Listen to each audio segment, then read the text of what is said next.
What will you say when you were asked to share the beauty of your community with people?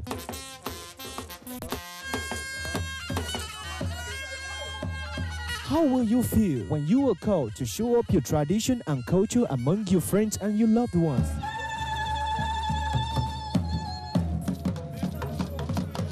My dear citizens of Kwara State, do not worry about that, for here is the solution. Reality Extra, a program showcasing the unique cultural heritage of the people of Kwara State, telling the beauty and honors among the diverse ethnic groups. Reality Extra, also promoting traditional institutions as well as assessing your role as custodians of our cultural and historical heritage. Reality Extra, it is a program that will be coming up on NTA Ilorin, 6:30 to 7 p.m. every Saturday. Make sure you don't miss it, for you are royal. Reality Extra, in God we trust. Viewers, it is another wonderful Saturday. You are welcome to yet another interesting episode of Reality Extra. Reality Extra is a program designed to showcase the unique culture of the people, as well as looking at the role of traditional institutions as the chief custodian of our cultures. As we have promised you, the Reality Extra train will be moving around the country to identify people that have really made impact in our society. Today, we are in the Ilorin Emirate, the capital city of Kwara State, and our guest today is no other person other than our father, a community leader, an administrator par excellence, and the Danmadamin of Ilorin, in person of Alhaji Shehu Abdulgafar, OON. He is our guest today on Reality Extra. Good day, sir. Thank you. Viewers, you agree with me that the name Shehu Gafar has become an household name in Nigeria. Our father will take us through his life as well as other community services he has engaged in till date. Sir, kindly introduce yourself, sir. My name is Shehu Abdulgafar, born in 1939 to the family of a family in Ilorin. I attended Muslim school called Ansar Islam Primary School today. I later also attended United Community School. From there, I moved to Bida, and from there I also moved on to Ahmadu Bello University, Zaria, where I studied public administration. I have gone through the ranks in the civil service, especially during our own time. If you're a school leaver, we'll be giving jobs straight away, and you can develop yourself within the service. So I started as a clerk in the then Northern Regional Ministry of Local Government. And because of my performance at Bida Clerical School, having had credits in all the subjects at the end of the exam, I was appointed 6 months after, in 1959, as an instructor at the Institute of Administration, Zaria. There, I also moved around, taught in nearly all the clerical schools established by the Northern Nigerian government. I taught in Bida, I taught in Utruko in Benue State, and also taught in Sokoto before I came back to Zaria for further courses. From Zaria, I moved to Kaduna Polytechnic. And I was lecturer in what was then called CAPS, College of Administrative Studies and Business Studies, which formed part of Kaduna Polytechnic. From there, I was transferred to the administrative unit of the Polytechnic, and I was the Deputy Secretary in the Kaduna Polytechnic Central Administration. I remained there until I decided to return home in 1971 to join the State Civil Service. I first of all made a senior executive officer, a lower rank, an inferior status to what I was in Kaduna, because I was discouraged not to come home, believing that by leaving Kaduna Polytechnic, the quota for Kwara would be reduced. But I had a mission, because that was the time when people from the Emirates were not given the right opportunity in the State Civil Service. So I came home not only on reduced grade, but also on reduced salary. I was posted to Ministry of Education. And when I got to the Ministry of Education, I discovered that the employment of people, mostly from Emirates, was limited to either being a clerk, messenger, or drivers. I was lucky to have served under a permanent secretary, Alhaji Yakubu Amarigobri, also from the Emirates, whom we had a long association in the north before I came to Kwara. With his support as my head of department, we tried to remove the imbalance. And we looked into the budget of the year and map out all the positions in the establishment on field. And I went out to the people looking for qualified people from the Emirates to fill the vacancies.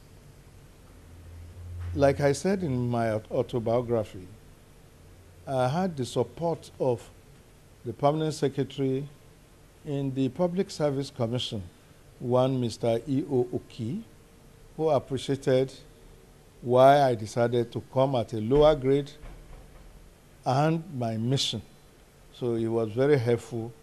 Each time I found any Emirate person qualified for position in the Ministry of Education, the Civil Service Commission, then called Public Service Commission, was always ready to assist.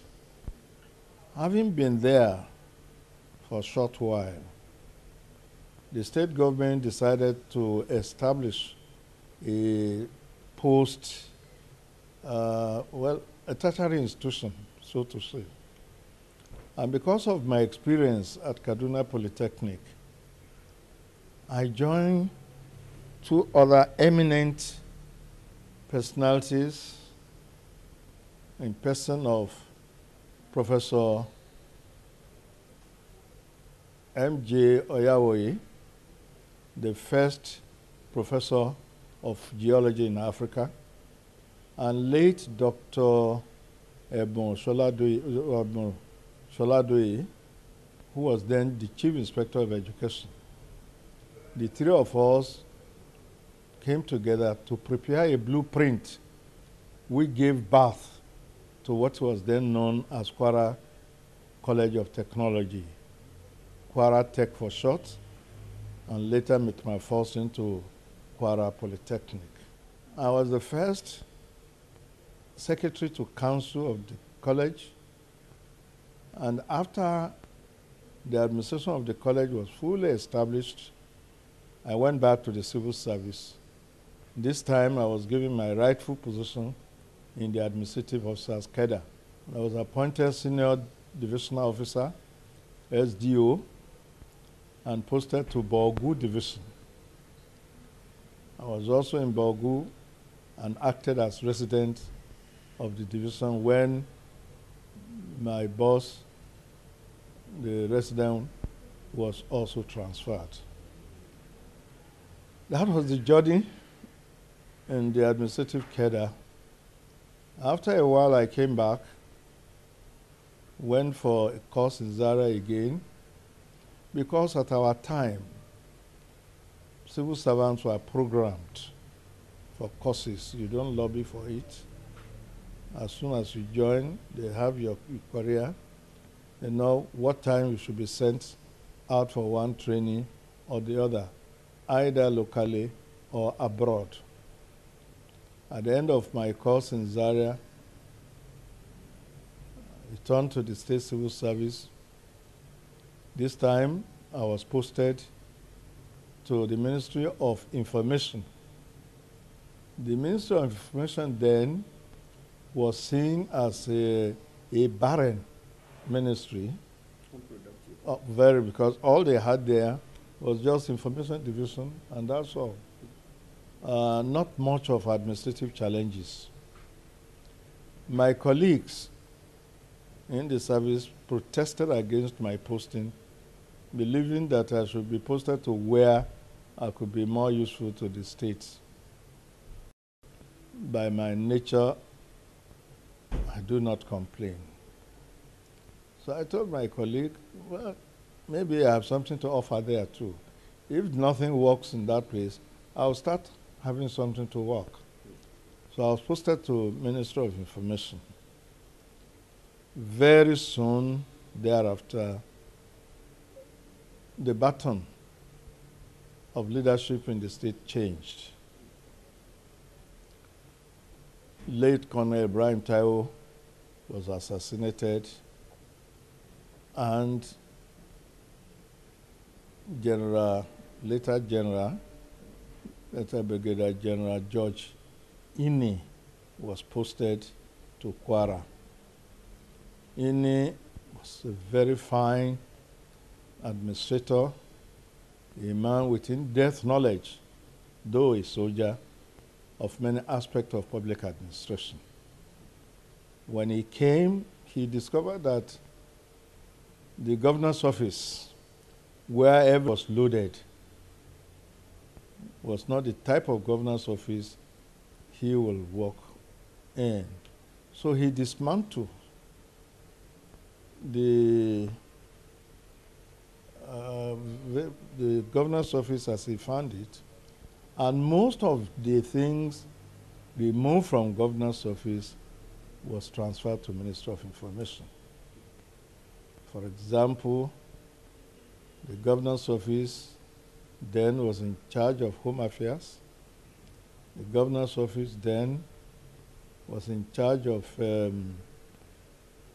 number of parastatals. The Pilgrims Board,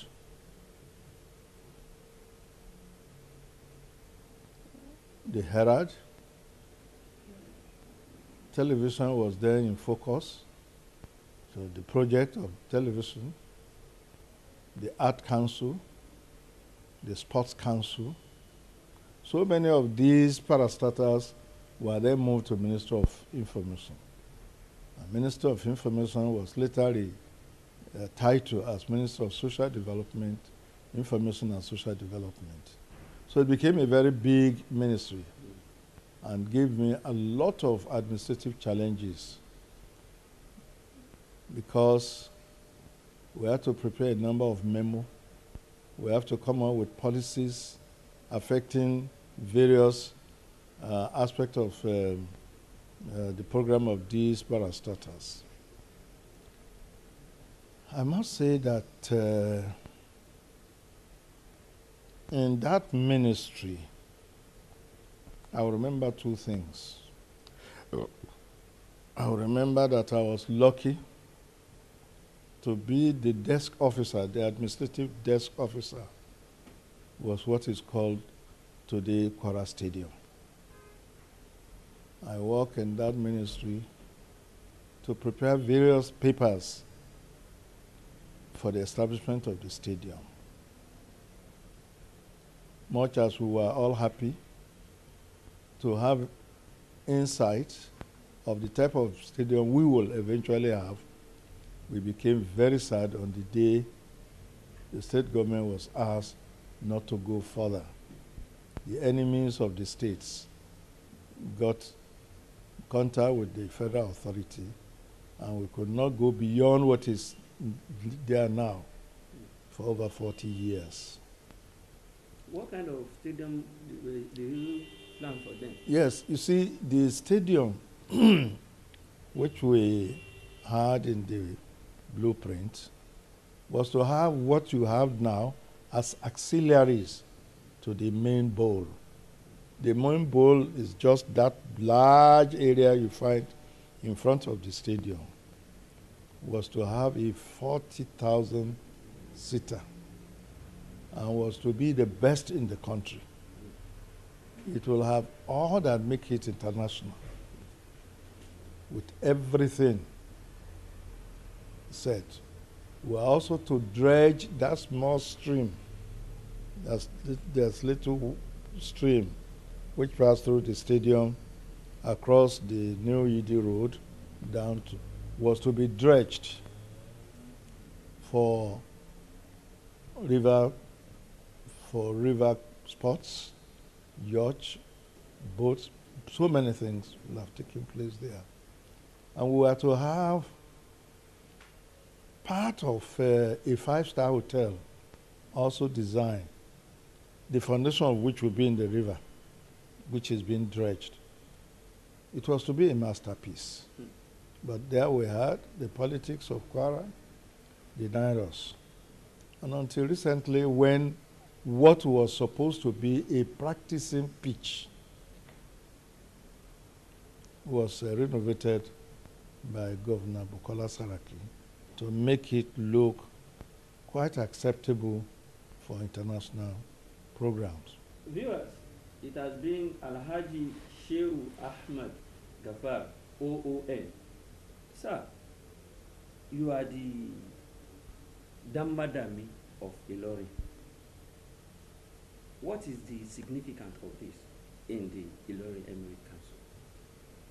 Well, Danmadamin title is not hereditary.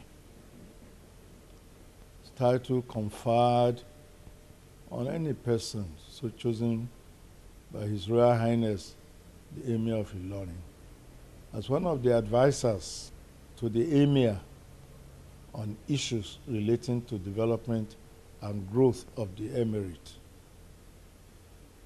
His Royal Highness the Emir of Ilorin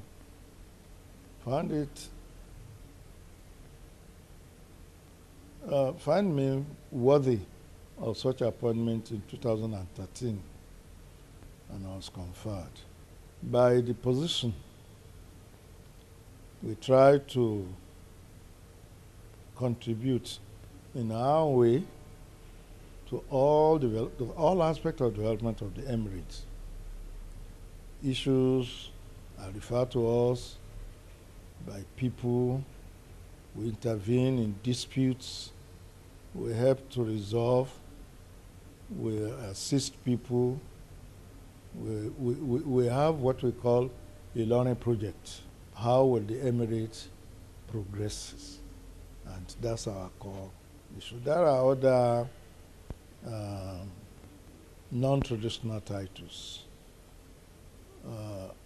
We have those that are traditional and established. Then we have the non-traditional ones, to which class the Danmadamin belongs. Sir, when you look at our society, the issue of morality is becoming, it has been challenged in so many ways. As a community leader, as a retired administrator, and as a father, how would you advise government and parents towards ensuring that these values are being retained, at least for the growth of the nation? Immorality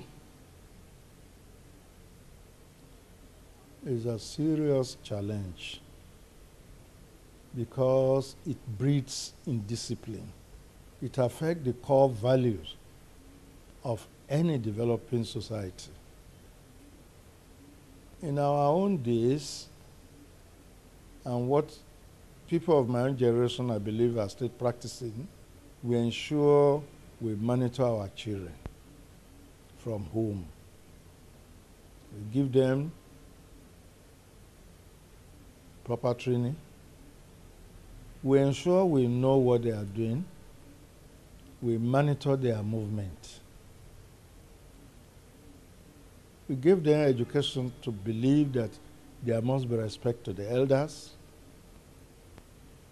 They must do things transparently. We let them realize that every human being, for whatever we do in this world, we're accountable to our Creator.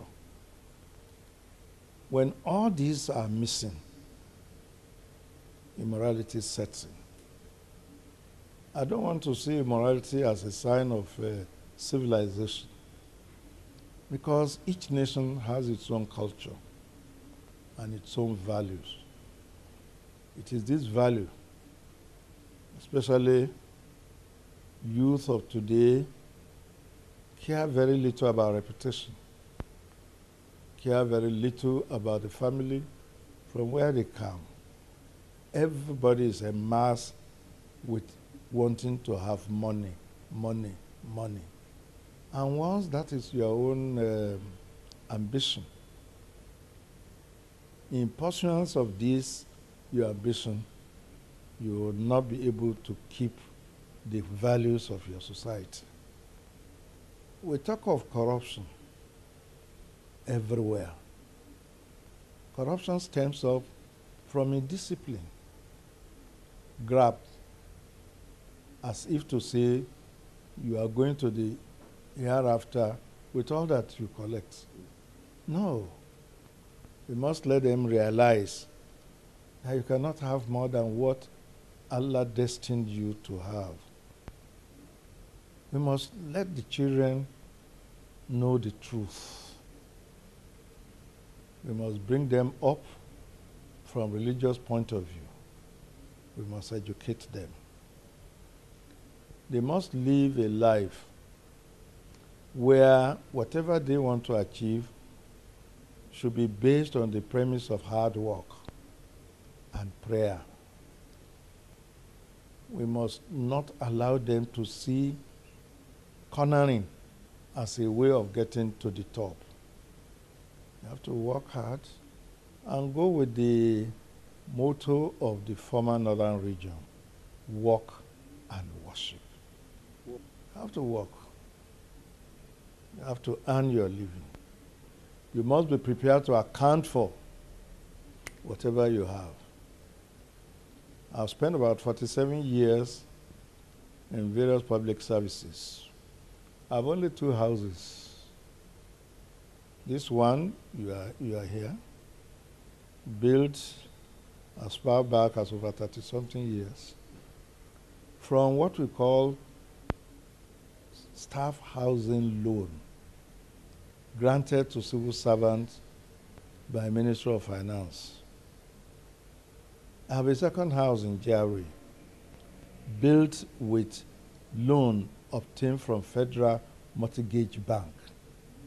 If you cannot, at any given time, account for your wealth, and then you have lost the values. You cannot say, this is how I get a particular thing. And I'm thankful to God. I've held what young men these days call juicy position. We never saw them as juicy. I want to be in the Ministry of A, I want to be a member of B. We just find ourselves being posted to where they believe we can help the service. I want to advise parents to bring those values back, to let the children realize that they come from somewhere, and the name of where they come from must be protected. I want the state government and federal government to go back to the ideals of public service, making available to their officers certain benefits and opportunities. When we were in the civil service, we had opportunity to take loan to buy vehicles. We are a senior officer.